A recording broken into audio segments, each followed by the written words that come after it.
Mayong adlaw katawhan sa Dios sa Archdiocese sa Osamis ug sa tanan din gining atong Sibya nahiabot. Adlaw karong Lunes, Abril 20. Akong timbaya sa mga mag-uuma ug mga mananagat.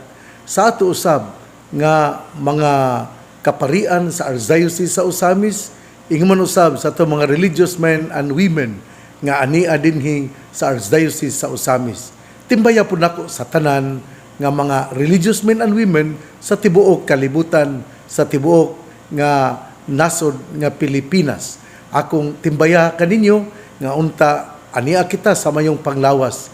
Ako usab nga timbaya sa mga ginikanan, hinaot nga karon niya na kita sa bakasyon, hinaot nga inyong tagaan gayon og responsibilidad ang inyong mga anak.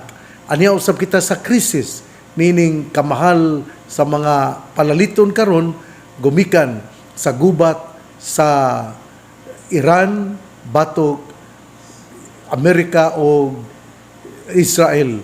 Ingon usab gubat sa Ukraine o sa Russia. Hinaot nga masulbad na kini. Mao man kini ang hangyo ni Papa Leo XIV nga in war everybody is losers. Mao na nga nobody is a winner. Mao na nga atong iampo nga mohunong na kini tungod kay ako sayod nga ang pagbuhat niini dili gayon makahatag og maayo sa ato nga lungsod, sa ato nga nasod. Pusa kita karong gaantos tungod ini maong gubat. Ako pong ihangyo nga dunagyoy untay gahom ang DTI nga muhatag sa ila nga gahom, sa ila nga power, sa ila nga governance aron ang kining mga palaliton dili gyud mo mahal kaayo. Nagso katong ang gasolina wala pagali mo palit sa lain nga nasod, misaka dayon. Wala man muhimo ang ato nga gobyerno sa ila nga katungdanan nga unta ilang pugnan ang pagsaka sa kamahal sa gasolina. Wala pagali kapalit gali sa lain nga ato pagaling Abril 15 pero sa katapusan sa Marso mahal na kayo ang ato nga mga palaliton tungod kuno gimahal ang gasolina. Mao na nga akong hangyo sa presidente nga muhatag yun sa iyang kusog ba nga kada bitong strong leadership nga iyang ipahunong ang pagtaas sa mga palaliton, labi na ang DTI murag wala may ngipon ng panggobyerno nato karon. Muna nga akong hangyo ato yung Mr. President give order to DTI nga ilag yun nga mo supervise yun sila sa mga labi na gayon sa mga presyo sa gasolina o sa krudo. Lisod juga ayo ron nya gisaka ang presyo sa krudo, wala po isaka ang mga kanibitang kuan sa mga transportation. Mga mo nagrally, nagprotesta ang mga transportation tungod kay wala man giisa pod ang bayranan. Mao lagi na mukuyana po guna kunat ko mo murag domino effect manggod mo na mga palaliton mahal kayo pero ngano man nga gimahal man nga wala pagali makapalit og krudo o gasolina sa gawas. Wala man pugni sa atong panggobyerno, wala man siradui ang kadtong nagpataas dayon sa ilang pagbaligya sa mga krudo o gasolina. Hinaot nga matagaan kini og atensyon sa atong panggobyerno labi na gayon sa atong presidente. Sa dili pa ko mopadayon, ako di ay nga greetings Presbyteral Ordination Anniversary ngadto ni Monsignor Maximero Naron Jr. nga nagsaulog sa iyang ika-41 katuig nga pagkapari kagahapon, Abril 19, adlawng Domingo.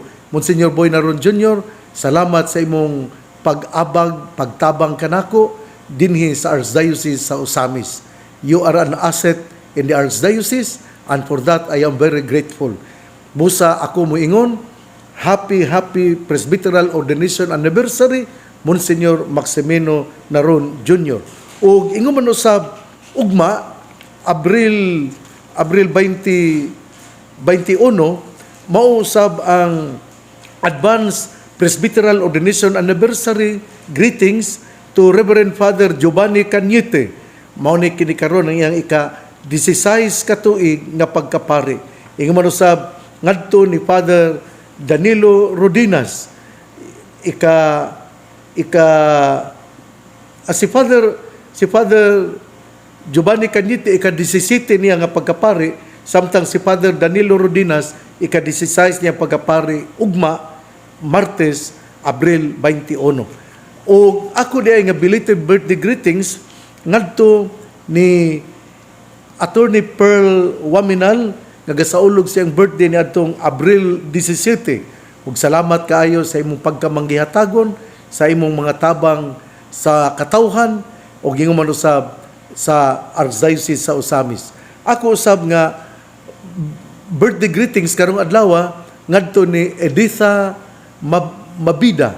Ma'am Editha, happy birthday. O sa dili pa ako day mo padayon, ako di ay nga pasalamat sa mga kaparian nga nag-atol sa atong pagsaulog sa ika-75 katuig nga pagkalokal nga simbahan. Akong gidasig ang mga kaparian uban sa ilang mga lay ministers nga mo panalangin sa mga balay, sa mga matuohon ug butangan og sticker aron kini gapakita nga ato na diay nga napanalanginan ang maong balay sa matuohon nga Katoliko Romano.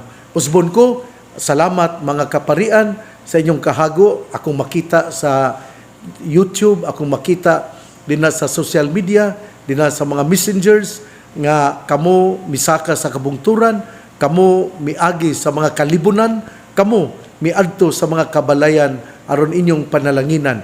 Ug nindot kayo kana nga gihimo sa atong mga kaparian dinhi sa Archdiocese sa Osamis, inabagan usab sa ato nga mga extraordinary ministers of Holy Communion o mga lay ministers. Usbon ko, atuloy nga itong pagsaulog sa ika-75 katuig nga pagka-lokal nga simbahan, ang mga kaparian sa Archdiocese sa Osamis gikan sa Concepcion ngadto sa Don Victoriano, gahimo og panalangin agi og pasalamat og paghalad ngadto sa Dios nga kita na nahimo nga lokal nga simbahan 75 katuig na ang milabay. Ako ding ipahibalo na karong Mayo 13 mauna ang official nga pagbiya sa pari dinha sa Don Victoriano. Mao nga ang diocesan clergy mauna ang mupuli o wala pa ako makahimo sa desisyon kung kinsa gayod ang i-appoint nga kura paroko dinha sa Don Victoriano sa Birhen sa Lourdes Mission Station dinha sa Don Vic. Pero gihatagan jud na namo og pamalandong ato gyud kana nga hatagan og pari tungod kay kinahanglan nga aduna gayoy pari ang mao nga lungsod, ang lungsod sa Don Victoriano. Labi na kay bibo na kayo ang Don Vic, nindot na kaayo ang mga dagan sa panginabuhi sa ato nga katawhan dinha sa Don Victoriano. Busa salamat sa atong Mayor Dodong Moralion og gingon usab sa iyang Vice Mayor og sa mga konsehalis, og salamat usab sa ato nga Gobernador Attorney Henry S. Waminal. Akong gisuroy ang Don Victoriano ni adtong Abril 15 og miadto ako sa Mansawan, miadto akong gituyok-tuyok ang Don Victoriano og nindot ang dalan, although kining steep lang kayo, kanang murag lugsungon na kayo, pero nindot na kayo ang mga kadalanan. Simentado na gyud. Salamat kaayo ang atong mga mag-uuma, makadala na gayud sa ila nga mga abot ngadto sa mga dagko nga mga merkado. Ug salamat kaayo sa ato nga mga local government unit nga gipanguluhan dinha sa Don Victoriano ni Mayor Bertoldo Dodong Moralion ug sa iyang kaabag nga Vice Mayor ug ingon man usab sa ato usab nga Gobernador Attorney Henry S. Waminal o sa mga board members o vice-gobernador. Salamat kaayo. Labi po na akong pasalamat sa ato nga Congressman Sancho Fernando Ando Waminal. Tungod sa ilang kahago, nahimo ang maayong nga mga dalan karon. Nindot kaayo. Usa kadtong mga kining wala pa kasuroy didto sa Don Victoriano, suruyan ninyo. O usbon ko, Mayo 13, mao na gayon ang opisyal nga paghawa sa Columban Father dinha sa Don Victoriano ug mupuli na usab ang diocesan clergy gikan sa Archdiocese sa Osamis. Karong adlaw ang ato nga ebanghelyo nining adlawng Lunes, Abril 20, atong kutluon sumala sa ebanghelyo ni San Juan. Sa pagkasunod adlaw, ang mga tao nga nagpabilin sa tabok sa lanaw nakakita nga usara ka sakayan ang nahabilin didto. Nasayod sila nga si Jesus wala mo sakay sa sakayan uban sa iyang mga tinun-an nga nanggikan nga sila ra.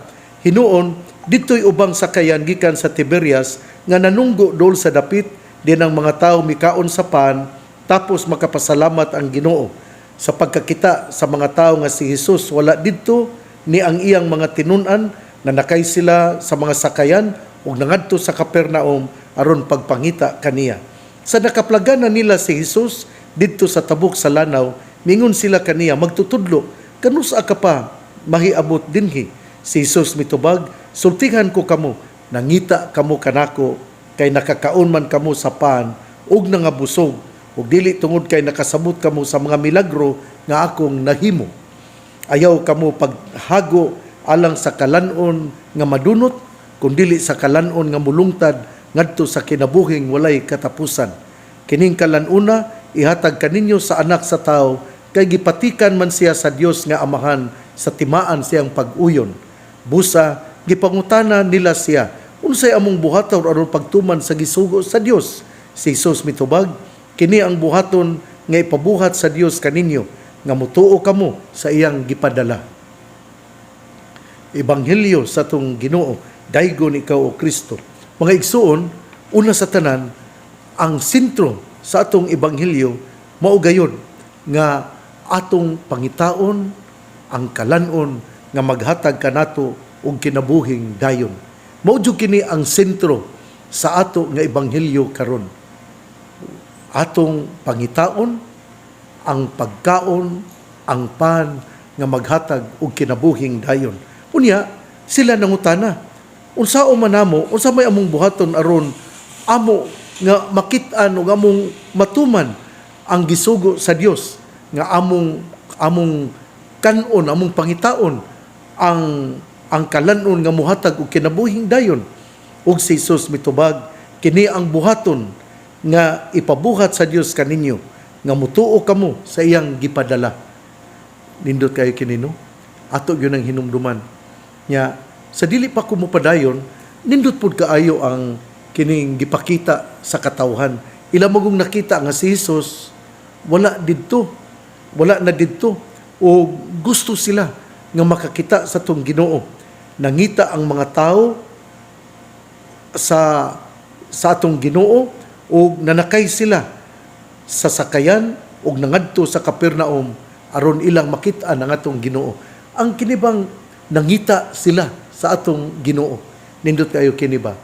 Hinaut unta nga mao pud kini ang ato nga kining energy.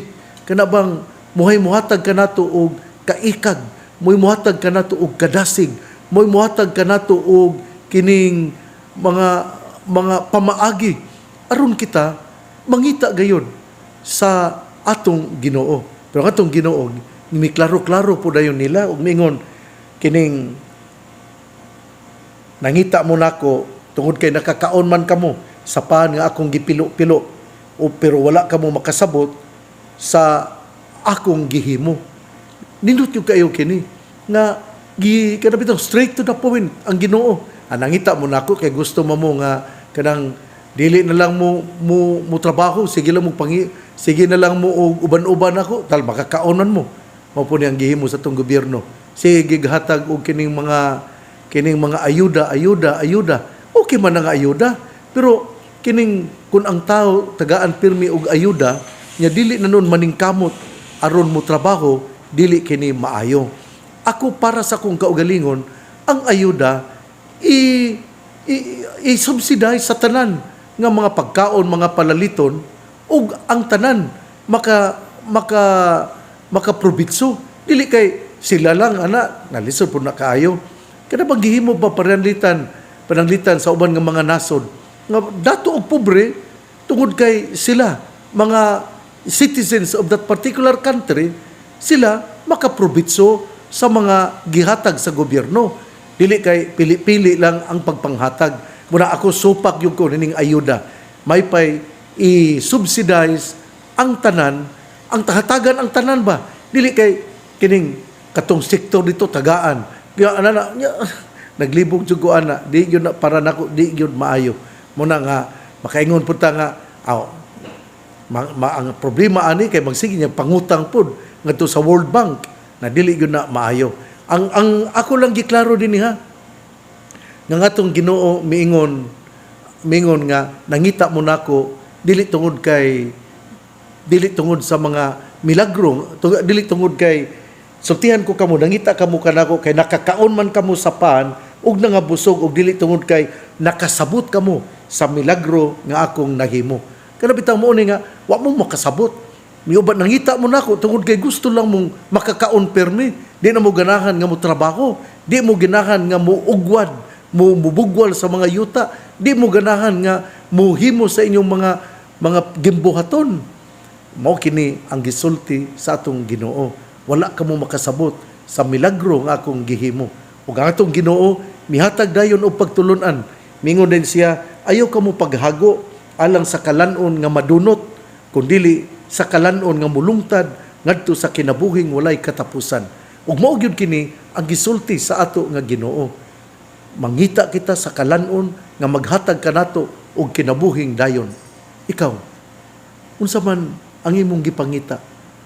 Ngita ka ba pirmi lang sa ayuda, sa tabang gikan sa gobyerno nga tagaan ka og 3,000, tagaan kang 5,000, unya sa sunod nga mga adlaw galisod ka na? Ang atong Ginoo gahisgot nga dili lamang niining paagiha, importante kaayo nga ang atong pangitaon mao gayud ang pan nga maghatag kanato og kinabuhing dayon. Hinaot nga imo kining masabtan ug ang mga katawhan nangutana, unsa may among buhaton aron kami makadawat sa kinabuhi nga dayon. Ang atong Ginoo mitubag nga mutuo kamo sa iyang gipadala. Ginoo, dunay mga panahon nga kami wala mutuo nga ikaw mao ang gipadala.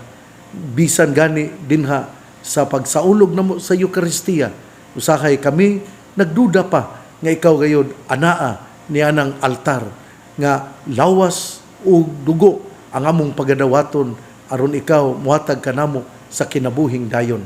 Pasaylua kami Ginoo nining among kinaiya sa pagkahakog, kinaiya sa pagkataho nga mangita lang alang sa kaayuhan nako lamang, dili kini maayo. Mao bitaw niadtong kagahapon Domingo ako mingon gayud nga ang importante kaayo nga ato gayud nga paminawon ang pulong sa Dios. O ang pulong sa Dios atong ipaambit. Ug mingon usab ako nga dili lang pulong sa Dios. Tungod kay ang pulong sa Dios mao may mugiya kanato aron unsay atong maayong buhaton. Ang ato ding maayong buhaton mao nga kita mutabang sa mga nagkalisod-lisod. Ayaw ing na nga, mutabang bitang gobyerno sa mga nagkalisod-lisod, o dili man na maayo ang gihimo sa gobyerno nga magsige lang hatag og ayuda. Sorry sa mga nakadawat. Sorry usab sa kadtong nag-apaabot nga makadawat. Ang punto nako mao gayon nga nining panahon, nining kinahanglan magud nga mutrabaho gyud ta aron kita makaila sa kining gitawag og dignity, kini bang dignidad sa atong pagtrabaho. Balik ta sa ako nga gisulti nga niadtong kagahapon Domingo ningon ako nga importante kaayo nga atong nga maminaw kita sa pulong sa Dios ug atong buhaton ang pulong sa Dios. Ang pulong sa Dios gagiya gayud kanato nga kita mamahimong matinabangon. Moto ningon ko nga ang kining mga hakog walay lugar sa langit, ug ang hakog dili gyud magpuyo nga malipayon. Ningon ako nga the miser is the loneliest person in this planet. Nga naman, kung kita mo paambit, ato gyud nga masinati ang kalipay. There is joy in giving. There is joy in sharing. Muna nga, importante gyud kaayo nga kita makapaambit. Doon na bitaw ni Dool na ako, kagahapon, Domingo, bata, nangayog tabang. Dili man ni kuan ka na bitong, kuan ba, kanibang mga edad ng 10 anyos, niya, kanabitang badyaw. Wala man ko, dili man, I'm not against na mutabang ta. Pero ang punto, nga ang bata, gitudluan na, nga magsigi og magpakilimos. Wala na noon ipadala ngadto sa eskwelahan. Wala na noon ipadala aron siya makakaton. Di gyud maayo nga ang bata. Kanabitang din na sa Shakes, din sa Ozami City, kanang inighunong na to, kay daghan magayong mga ondi sa Shakes, na pwede ang mga bata nga murag magpakilimos. Di lagi na maayo. Atong tudluan ang atong mga anak nga maningkamot yun. Nga doon na ba'y kanabitang ni trabaho ta, ug tungod sa atong trabaho, kita adunay nakaangkon kita og kinabang kanabitang nakaani kita og mga maayo. Tungod kay nagtrabaho ta, gisulduan kita, dili kay kanang inighunong na to sa sakyanan, mutok-tok na yun, kaya nagpakilimos, edad, tingali, 12, 13, dili maayo. Badlungan yun na ninyo, mga ginikanan, mutrabaho yun, maningkamot yun, mananom. Kaya kung dili ka na buhaton sa mga ginikanan, huwag yun kaugmaon ng atong nasod, dili maayo. Nasulti ni nako tungod kay, ako magong gipakita, ako magong gisulti, nga kagahapon, ga istorya ako bahin sa pulong sa Dios. Ug ang atong pulong sa Dios karon, gasulti ka nato nga atong pangitaon ang pan nga maghatag ka nato og kinabuhing dayon. Dili nato pangitaon ang pan nga madunot nga mohatag ka nato madugta lang, kundi ang kalanon nga mohatag ka nato sa kinabuhing dayon. Unya kay kining ang ato nga paghimo niini, ang atong pagpangita niini, ato mang makita dinha sa pagsaulog sa Eucharistia. Ang Eucharistia mao ang pan nga maghatag og kinabuhing dayon. Unya, sadyang nangutana sila, unsay among buhaton aron pagtuman sa gisugo sa Dios?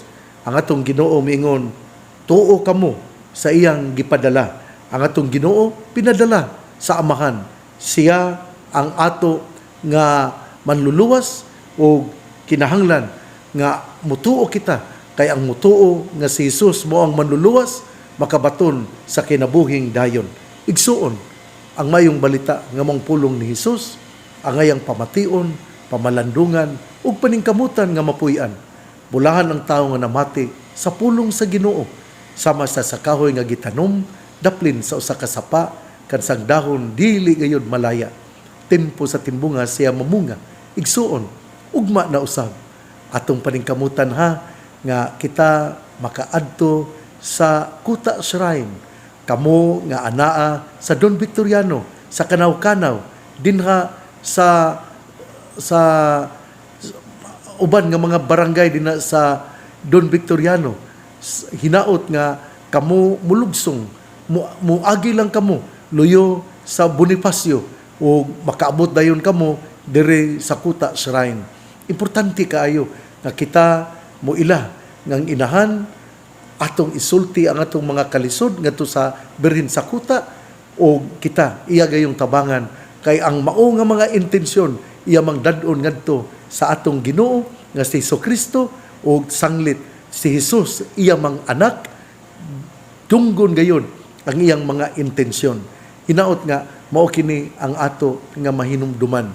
Kamong taga Tunggo, kamong taga mga uban pa nga mga lugar dinha sa Maranding, dinha sa Kalilangan, nga uban pa nga mga lugar dinha sa Aurora, dinha sa Mahayag, dinha sa Mulabi, dinha sa Dipulog. Kung kini nahiabot ang ako nga awhagon ko kamo nga mobisita dinha sa Birhen sa Kuta, ang milagrusa nga Birhen sa Kuta, o sanglit kita magasaulog man sa atong ika-75 katuig nga pagka lokal nga simbahan, ug sanglit ang kuta mauman ang gibutangan sa Birhen Maria, o kini gihimo ni Father Ducos, ato kanang butangan og timaan nga si Father Ducos mianhi o mibutang dinha sa Birhen sa Kuta, ug ato usab nga gipaanindot ang ato nga mga puste dinha sa Birhen sa Kuta. Salamat sa mga matinabangon, salamat sa inyong kakugi, salamat sa inyong pagtabang. Mamahimo kining maanindot tungod kay nagtambayayong man ang mga matuuhon sa tibuok nga lugar din kining atong Sibya nahiabot. Ang inyong pagtabang, ang inyong pagbutang o mga offerings kini makatabang aron mahuman ang ato nga mga poste, mahuman ang larawan ni Father Ducos. Busa muadto kita, managkot kitag kandila ug atong hinumduman nga ang liso sa pagtuo mitidlom ug namunga tungod kay gihimo kini sa atong mga misyonero, mga Jesuits, mga Columban Fathers, mga Agustinian, mga Madre, nga mga Columban Sisters, mga Merenol Sisters, mga Daughters of Charity, mga Mercy Sisters, mga Triumph of the Cross, sa mga St. Joseph the Worker Sisters, o sa tanan pagayon. Tingali, wala nako na hinumduman o wala nako malitok. Pero sayod ang Dios nga kamo nakatabang aron mulipang o mutubo ang pagtuo sa mga misamisnon, ang pagtuo sa mga kasikbit nga mga lungsod, mga probinsya dinhi sa ato nga probinsya sa Misamis Occidental. Dili din ako isipyaton usab ang kining ang pasalamat nako sa ato nga mga kaparian, mga kaparian nga kining naghago gayon sa atong pagtuo. Salamat sa atong mga Archdiocesan priests sa Archdiocese sa Osamis ug sa mga Columban Fathers. O ako usab usbon na kagahapon Domingo mao nga ika-41 katuig nga pagkapari ni Monsignor Boynaron Jr., ang atong Vicario General dinhi sa Archdiocese sa Osamis. Ug ugma mao usab ang Presbyteral Ordination Anniversary ni Father Giovanni Cañete o ni Father Danilo Rodinas. Ako po nga belated birthday greetings ngadto ni Attorney Pearl Fuentes Waminal, nagasaulog siyang birthday ngadtong Abril 17. Ingon usab akong birthday greetings karon ni Ma'am Editha Mabida, ang mama ni Bernadette Mabida. Busa ninyong tanan nga gasaulog sa inyong birthday, congratulations ninyo nga gasaulog sa inyong mga anibersaryo, sa kasal, sa mga other anniversaries. Congratulations. O ipadayon nato ang paghalad ngadto sa Ginoo og pasalamat tungod kay ang Ginoo nga nakakita nga kita adunay mapasalamaton nga kasing-kasing, panalanginan kita og mas pa sa atong Ginoo. Ang pangaliya sa mahal nga Birhen Maria nga gisangpit sa mga misamisnon nga Birhen sa Kuta, ang Ginoo magapanalangin kanatong tanan. Sa ngalan samahan, sa Anak o sa Espiritu Santo. Amen. God bless. Padayon nga mag-ampo, kay ang pag-ampo kusog nga mo'y maghatag kanato o giya aron kita makaabot sa gingharian sa Dios. God bless. Mabuhay.